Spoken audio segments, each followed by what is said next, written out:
छठवां दिन है इस पदयात्रा का। निर्विघ्न रूप से सामाजिक समरसता को संदेश देता हुए जगह जगह चौपालें लगाते हुए पदयात्रा बढ़ रही है। आज सराय खटोला में वंशकार परिवार जो वाद्य यंत्र के द्वारा मंगल काजों में बैंड बाजा आदि की सेवा करते हैं, उनके साथ बैठकर साधु संतों के साथ बैठकर सड़क पर भोज किया, सामाजिक समरसता का संदेश, हिंदू एकता का संदेश दिया। हम इस देश में सनातन हिंदू एकता चाहते हैं। सनातनियों में हम भेदभाव छुआछूत मुक्त चाहते हैं। कुछ विरोधी ताकतें इस कार्य को, इस मिशन को रोकने के लिए तरह तरह के षड्यंत्र कर रही हैं, तरह तरह के उपद्रव कर रही हैं।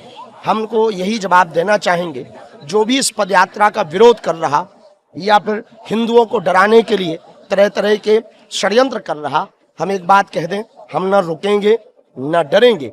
यदि आज भारतीय एक नहीं हुआ, 150 करोड़ लोगों की 150 किलोमीटर की ये पदयात्रा है, यदि सभी एक नहीं हुए तो जो बम धमाका दिल्ली में हुआ है, ऐसा भारत के हर गली कोने में होता दिखाई देगा।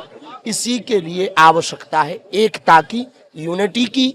यूनिटी ही एकमात्र माध्यम है जिससे भारत में शांति, विश्व में शांति सनातन के द्वारा स्थापित की जा सकती। इसलिए यह पदयात्रा की जा रही। अब आगे भी और पदयात्रा करेंगे। 16 तारीख को लाखों सनातनी उन आतंकवादी ताकतों को, देश को तोड़ने वाली ताकतों को, देश में व्यभिचार फैलाने वाली ताकतों को, देश में दंगा करने वाली ताकतों को, जो डॉक्टर मुसलमान पकड़ा गया, इस्लाम धर्म का था, लेकिन उसने देश में करोड़ों लोगों की जान लेने की तैयारी कर रखी थी।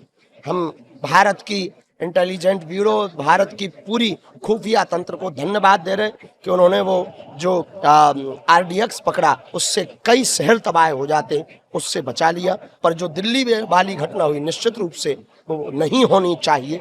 हम इसी आज की पदयात्रा में संपूर्ण भारत को पुनः सामाजिक समरसता के लिए, भारतीय और सनातनी एकता के लिए आह्वान कर रहे हैं कि आओ 16 तारीख को वृंदावन में, वरना हर मोहल्ले में धमाके होंगे।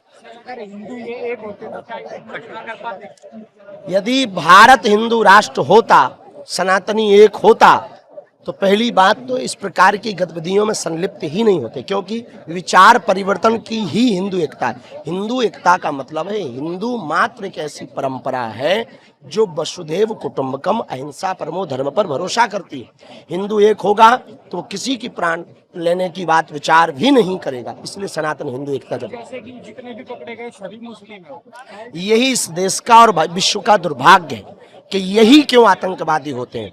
कहीं ना कहीं इनकी शिक्षा नीति गड़बड़ है।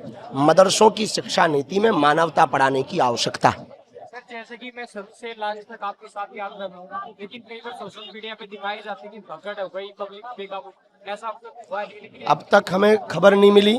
अफवाहों से बचें। हम ANI के माध्यम से सभी न्यूज एजेंसियों से प्रार्थना करना चाहेंगे, इस सूचना को जन जन तक पहुंचाएं।